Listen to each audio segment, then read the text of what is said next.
Where'd you grow up? I grew up in the metropolis of Tuscaloosa, Alabama. And what kind of music did you listen to when you were growing up? Lots of rhythm and blues. Otis Redding, Wilson Pickett, Aretha Franklin. But then, of course, I was around when the first wave of the British invasion happened, and so I was definitely influenced by the Beatles and the Rolling Stones and a few of those guys, Zombies, you know, that kind of thing. We used to play fraternity parties. You see, that was how I got into music. I started out playing guitar when I was about 13.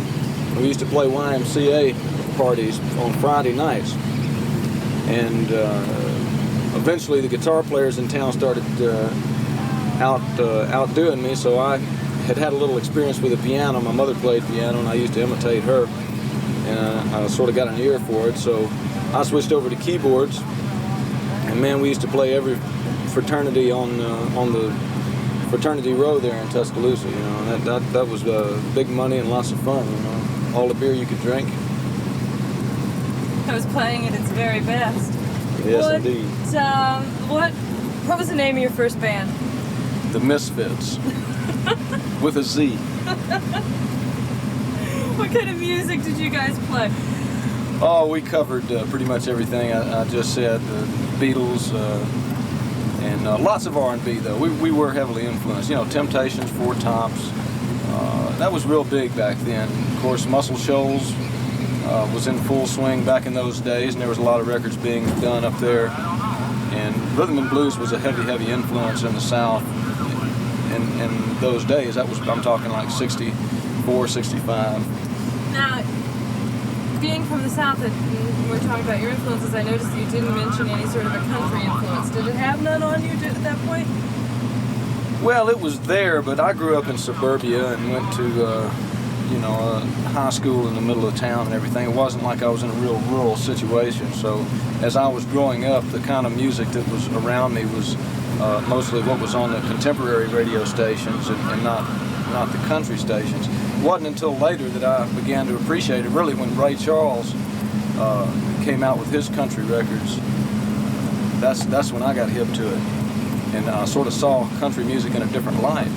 And then later, when I heard Floyd Kramer for the first time, I was really impressed with him, and he was one of the main influences on me.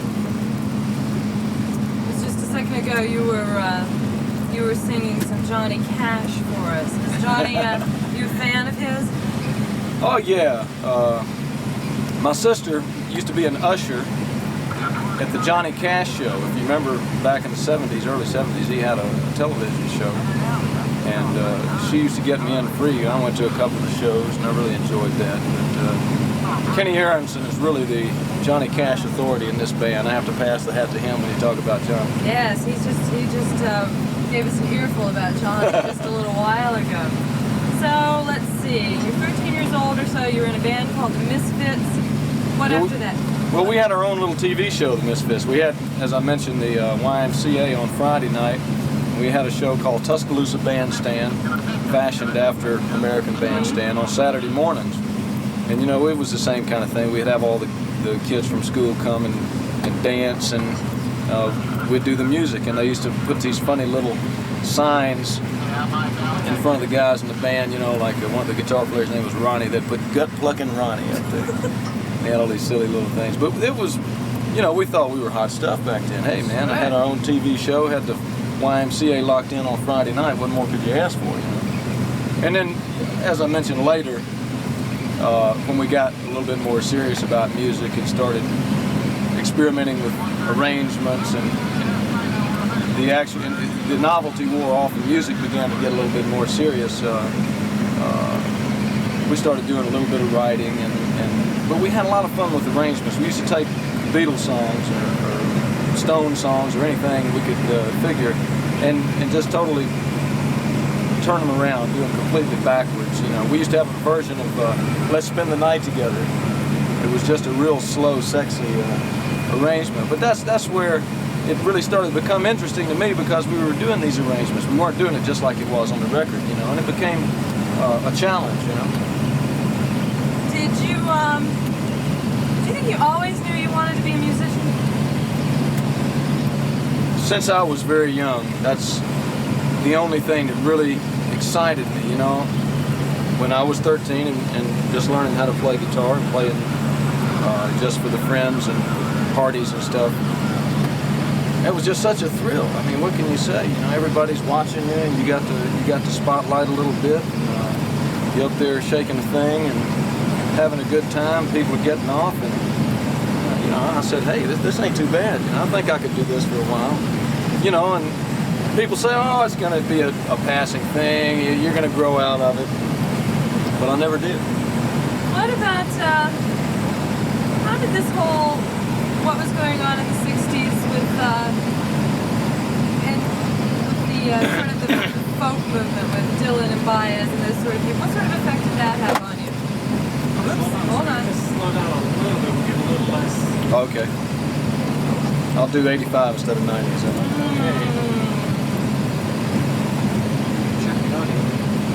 Hey, we still working? 6:59. Yeah, we're still working. Just check. Oh, it's so pretty over here. This is my favorite time of day. It's wonderful. Buy it, I think we get this thing.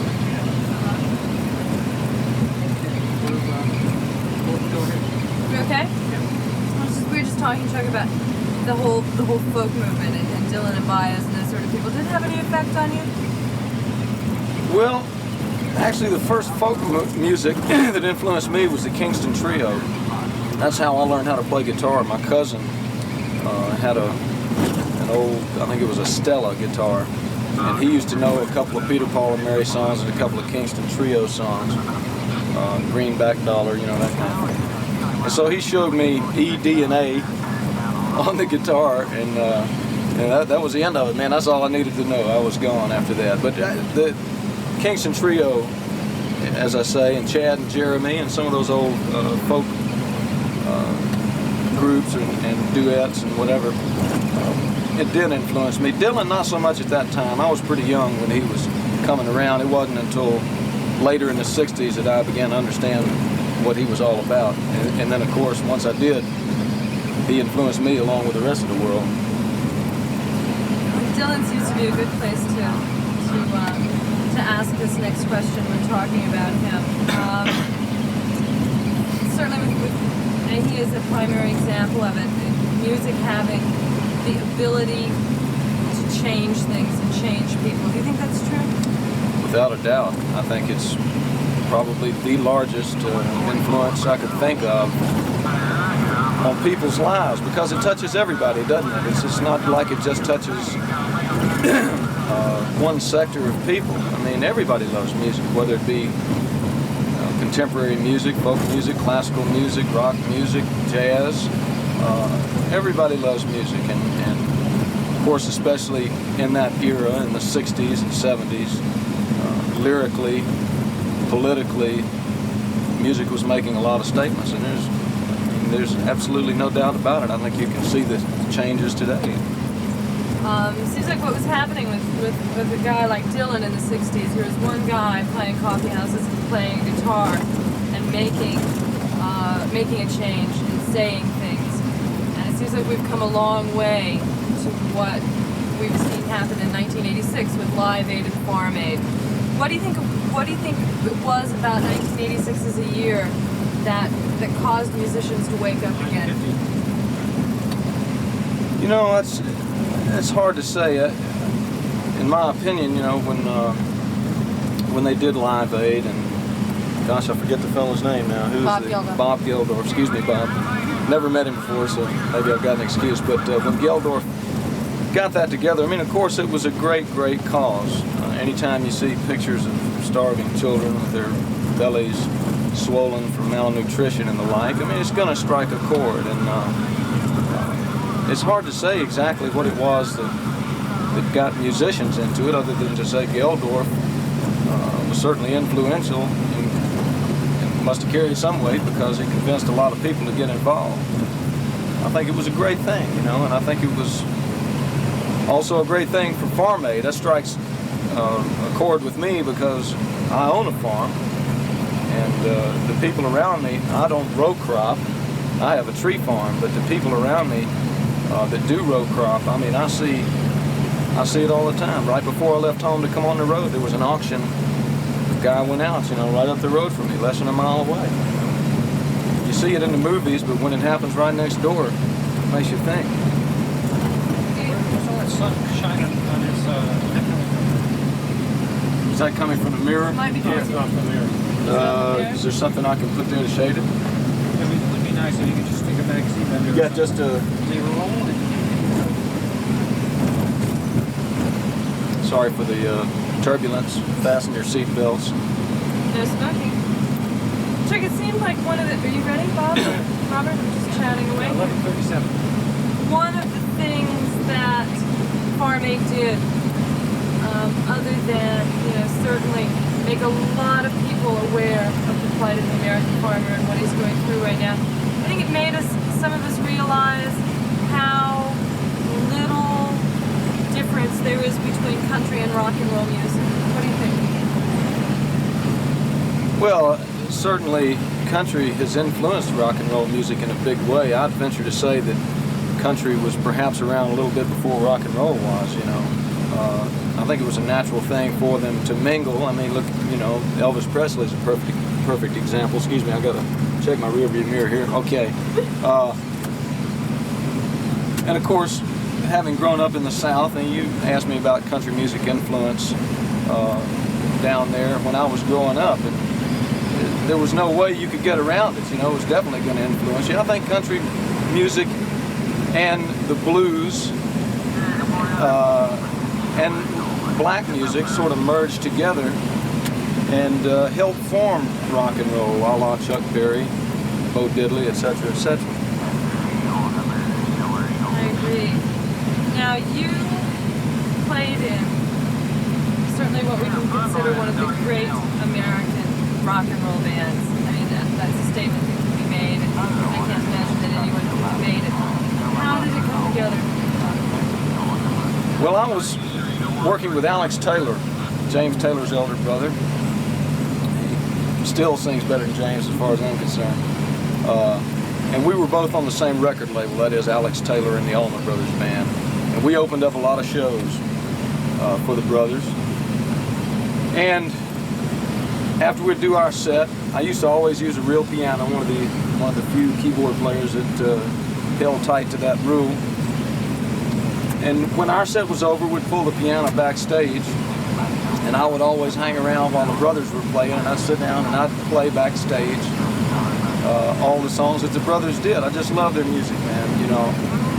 Also, I should back up a little bit. There's a guy, Paul Hornsby. If you don't know who Paul Hornsby was, he's best known for producing a lot of Marshall Tucker Band records.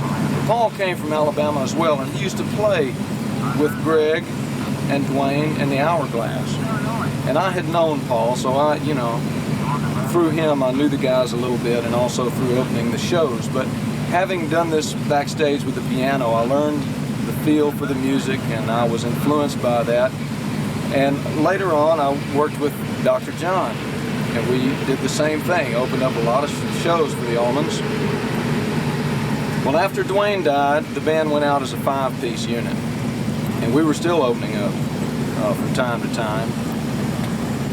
When they came off that tour, they went back in the studio, and they decided rather than try to do the next record with 5 pieces, they wanted some other instrumentation to go along with it. And rather than to try to replace Dwayne Allman, which I think would probably be impossible, they chose the keyboard. And I guess the guys remembered me.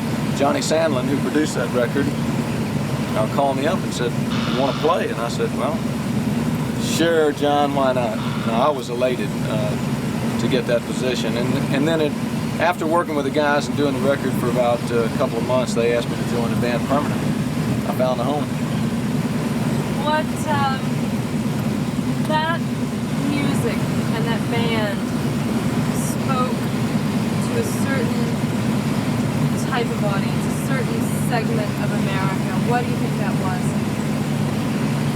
Well, you know, it was never really said back in those days, but I think similar to the way Bruce Springsteen is sort of the working man's band or hero, if you will, musical hero at the present time, I think the Allman Brothers was sort of the same way for some reason. Also, don't forget, we were just coming out of the psychedelic era, and the Allman Brothers carried some of that influence over, but they married it with rhythm and blues and with black influenced music. And I mean, you know, what can you say? Greg is one of the greatest white male voices there is, and I don't know, it just all sort of gelled together and made a really unique sound. That was one of the things that the Allman Brothers had. They didn't sound like anybody else. They sounded like the Allman Brothers band. Do you think it was a uniquely Southern sound, or did it seem to It was heavily Southern influenced, you know, but Greg and Dwayne had lived out in California for a number of years and had picked up some influence from out there, you know, so it wasn't all a Southern sound, even though everybody called it Southern rock, and I believe it did define what Southern rock was, and it was certainly more influenced by the South than it was from their time out in California. But point being that that's part of what made it all happen, you know, was putting together a lot of different influences. How would you, if you could, describe the music? The Allman Brothers? Yeah. Oh boy, well that's really hard to do, you know, and I think that's probably a good thing, because when you can't define something, when it's hard to find the right words, then you know then it's something truly magic and truly of its own. And I really think I'd be hard pressed to say it's not R&B, it's not the blues. It's influenced by all of that, but that's the beauty of it. It's only influenced by it. It's not copying anything else. It's one within its own. It really is. You talked a second ago about... Somebody look in that mirror and see if I can get over. Oh, yeah. Oh, got it. Thank you. Well done, well done. What? Just stay on 70 East. What? I said, well done, stay on 70 Oh, East. okay. Yeah. You talked a second ago about bands that appeal. Move the CV down a little bit. Sorry. Okay, thanks. About bands that hit home and find their real audience with the working class. And you mentioned Bruce. Who else do you think does that? Well, today I'd have to mention John Cougar Mellencamp. I think he's certainly in the mainstream of that. Well, let's see. Now, those two guys really presently, I think Brian has a chance to fit in there. You know, he really does. He's a lot of his songs reflect America, and you know, Stray Cats aside, I think what he's doing now could certainly fit in there with what those guys are sort of all about, what they're representing. You know, I'm not trying to compare him, because he's certainly a lot different from both those guys, but I would have to mention those at least. Bob Seger maybe in a different way, you know, but I think Springsteen, what can you say? He's definitive American rock and roll right now.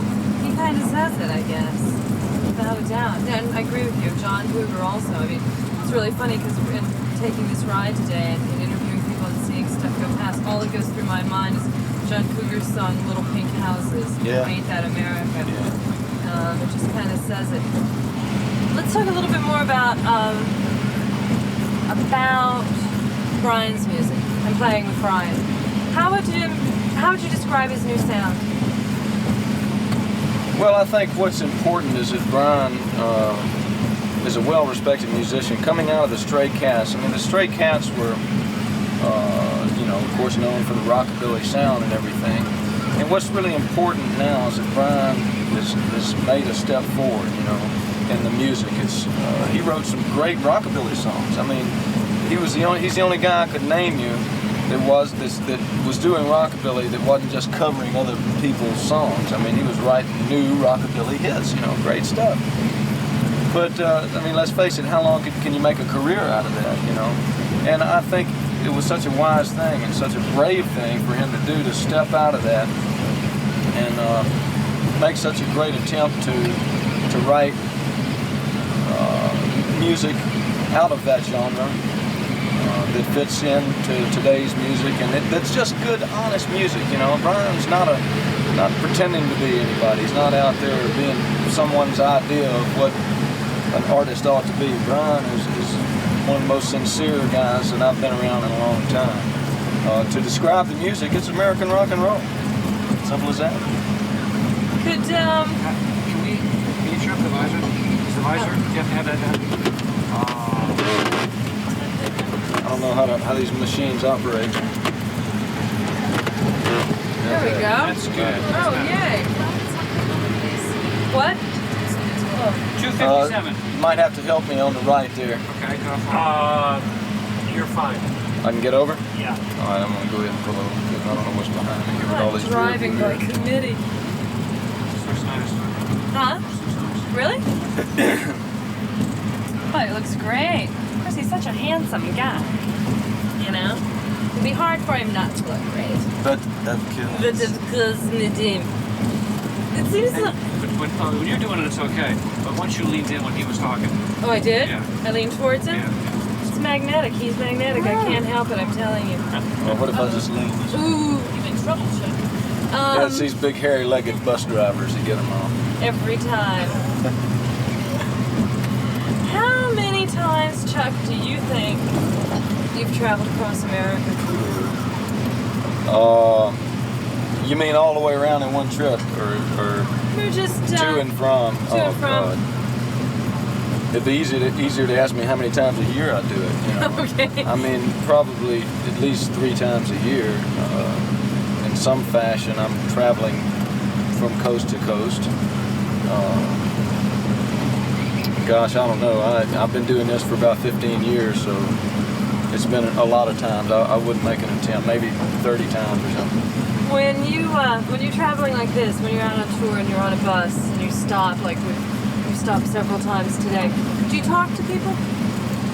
Yeah, sometimes you know, you make a truck stop or even at airports if you're flying, whatnot, and you always bump into people, interesting people. You see a little bit of Americana and meet people from all walks of life. You know, it's interesting. Now, do you write at all? Oh yeah. You do? I'm not a terribly prolific writer. I don't turn out 5 tunes a week, you know, but with Leavell, I was a primary writer in that band. And as a matter of fact, you may not know that I've co-written a song on the current Rolling Stones album. Whoa! No, I didn't know that. Yay! Tell me about it. Well, it's called Back to Zero. It's on the Dirty Work album, and it was written by Mick and Keith and myself. Great. What's the tune like? Well, it's a bouncy little ditty, and as the lyrics might imply, it's concerning nuclear proliferation and the idea that we should get back to zero, down to nothing. Are you a political animal? No, not really. I try to keep those opinions to myself. Of course, I've got opinions like everybody else, but I'm not terribly vocal about them. We were talking earlier about America and farm aid and the plight of the farmer. Now, that's something that strikes close to home to me, and I do try to keep up politically with what legislation is going on concerning the farmer. It concerns me, and it certainly concerns the people that live around me. Mm-hmm. How did people that live around you react to farming? What did you hear from your neighbors? Oh, it was nothing but wonderful things. It was a great, great gesture, and hats off to Bob Dylan for making that suggestion at Live Aid, and hats off to Mellencamp and Neil Young and everybody that was involved with that project. I don't think it. Willie Nelson, I've got to mention, it was really his. He was the head man in the whole deal. But even though it may not have raised as big money that they wanted, as much money as they were going for. It brought attention to the plight of the farmer, and that's what it's all about. You just got to be aware of it. People have to understand that these guys are out there working 12-hour days, 16-hour days, losing money, and largely because of programs that the government put into action back in the 70s, and it didn't work, and now they're faced with deep financial difficulties, and these guys are American. It seems really funny to me that this is a nation that was really founded by farmers and grew and developed because of farmers, and for us to have allowed ourselves to have gotten that far away from it, it's real scary. Yeah, it is. It's real scary to me. I think we've talked about, in talking to people today and talking about interviewing other people about this show, one of the things that I'm hearing a lot and thinking about American rock and roll is simplicity and good, clean music. What do you think about that? Do you think that is American rock and roll? Well, the old saying, the beauty of simplicity. There's another saying that less is more. I think if you can get down to the basics when it comes to rock and roll in terms of lyrics, make your statement, make it up front. You don't have to go around corners lyrically to say what you want. And then same with the music. You don't have to.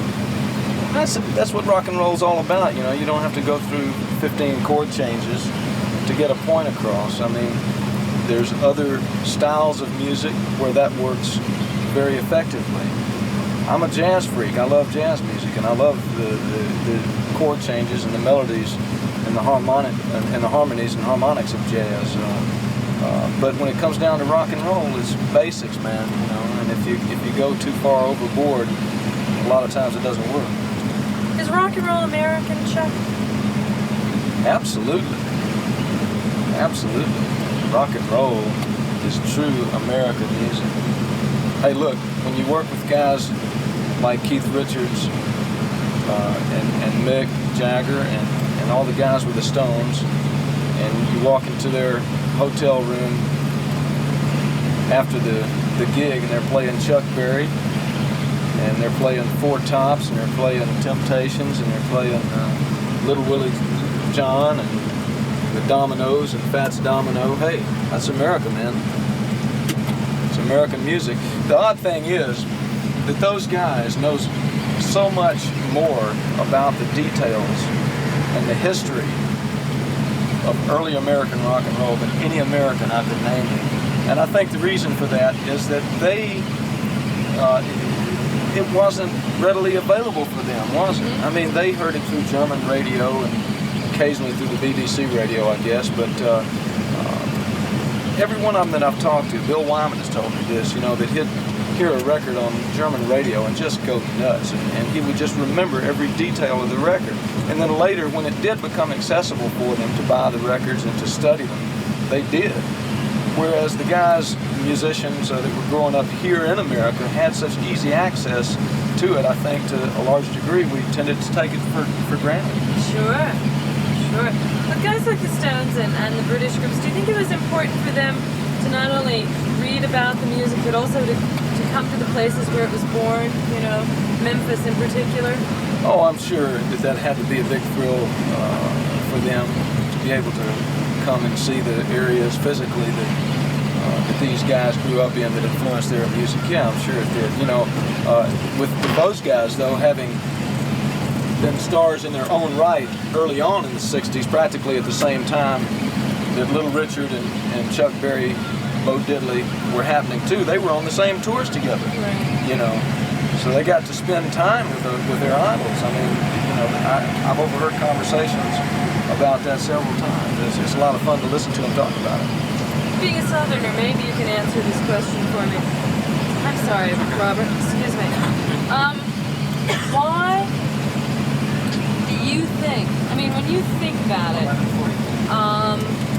when you think of Elvis and Little Richard and Jerry Lee and Fats Domino, those people in particular who basically gave birth to rock and roll. They're all from the South. It all happened right there. Absolutely. You got it, darling. It's all Put a big grin on my face when you said that. How come? Why there? Why was it in Memphis? Why wasn't it in New Orleans? Why wasn't it in, you know? Well, it was in New Orleans, Fats Domino. I mean, why was it in Memphis and New Orleans in the South? Why wasn't it in, you know? Well, it did later transfer to other areas. I know Chicago had certain influences, Detroit, Philadelphia, but early rock and roll, you're right. All the guys were from the South, Chuck Berry, Fats Domino, and all those guys. The only answer I can give you, I don't think it's an easy answer, but I think largely because that's where the blues originated from. And I think a lot of that music grew out of blues influence. And I think that's what it boils down to. Yeah, I agree with you. That and just, I think maybe in the South, even white people had more access to black music. I mean, it was all more closely related. That's very true, but you know, that's where the whole idea of feeling, you know, the idea of soul in music came from. It was from the blues era, even down to in the 1800s during the slave days, to field hollers. You know, that's where blues came from. It was pain, man. You know, serious pain. You're out there working 16 hours a day in a 90-degree field picking cotton. You're gonna feel some pain. And one of the ways to ease that pain is to sing a little bit. What do you sing about? You sing about your pain. That's where the blues comes from. And it's such great music. It just grabs you so, you know, way down deep that it can't help but touch people that hear it. And the blues began to grow up as time went on. The musicians got a little bit more sophisticated, you know, could play a few licks instead of just bang a chord or something. And they would start singing about more diverse lyrics, you know, talk about their women, pain that the women put them through. There's always pain, though, isn't it? And usually pain about women. We're going to have to slow down for a second here. Rolling. Okay, and we're rolling and ready. Go ahead with the question. We're talking about blues and pain. Well, as we were saying, the blues really originated with field hollers in the cotton fields when slaves were picking cotton, and then it sort of made its way into little dive joints that you know, guys would hang out after work and all. But it also transferred into the churches and gave birth to gospel music. Again, very, very soulful, touching, way down deep. Who's your favorite stuff. blues artist? Oh man, I'd be hard pressed to name one guy that's better than all the rest of them. I'll just have to name a bunch of them. You know, Little Willie John is one of the greatest singers ever, man. If you ever listen to those early records, Leave My Kitten Alone, Need Your Love So Bad. Oh, it's great. Lightning Hopkins, Howlin' Wolf, Muddy Waters. You know, I'd have to have a list in front of me. There's so many of them. You know. What about white blues performers? Well, I'll tell you. I suppose that I'd have to say that Elvis Presley, you know, was one of the first what I would consider white blues performers, you know, in terms of a vocalist. And I think a lot of people, you know, when they think of Elvis, they think of this image of this huge, enormous star. But let's break it down to what he was all about to begin with, and that was his voice. Man, that cat had a velvet voice, you know, and he had the feeling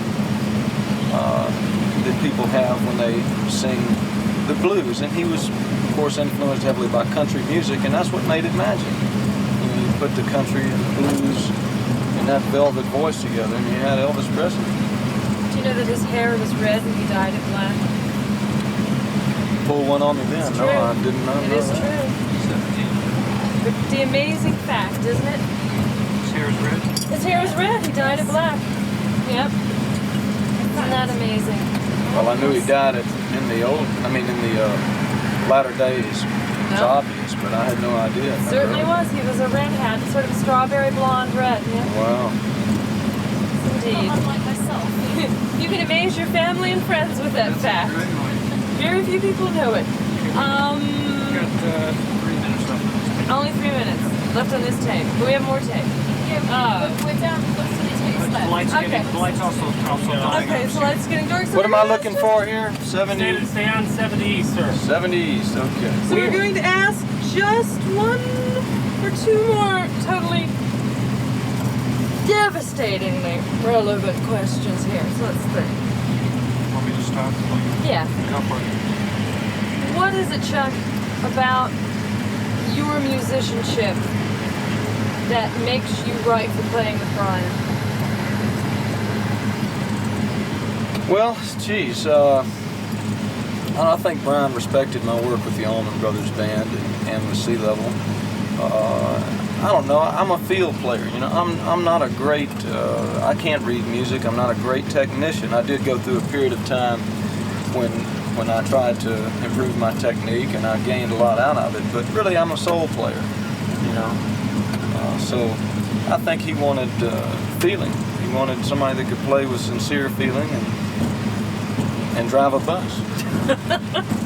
Do you think that's one of the most important elements of rock and roll? Driving Emotion? a bus, without a doubt. If you can't drive a bus, you don't belong. Emotion and feeling. Oh yeah, that's what it's all about. Look, you know, if you want technique and if you want incredible melodies, then you should look to other types of music. You should look to jazz and to classical music. But if you want soul and you want feel, and look to rock and roll and the blues and rhythm and blues. That's what it's all about. Could you ever live anywhere other than America? Not permanently, no. I would love to be able to go over to Europe and live for about a year or so and gain some of that influence, especially having traveled it to some extent now. You know, I'd like to live there a while and pick up on some of that influence. What's the thing you miss the most when you're away? Well, of course, I'm a family man, you know, and I got 2 beautiful kids and a lovely wife. So that's the main thing I miss. And I've got a beautiful farm that I live on, and you know, I'm kind of schizophrenic. I get out here and live the nightlife, but when I get home, I'm in bed by 9:30 and up by 6, and watch the sun come up, and I'll hop on the old tractor and go do a little bush hogging or something, and it's a completely different life when I get home. It's great that you have both. We out of tape? Perfect. Okay.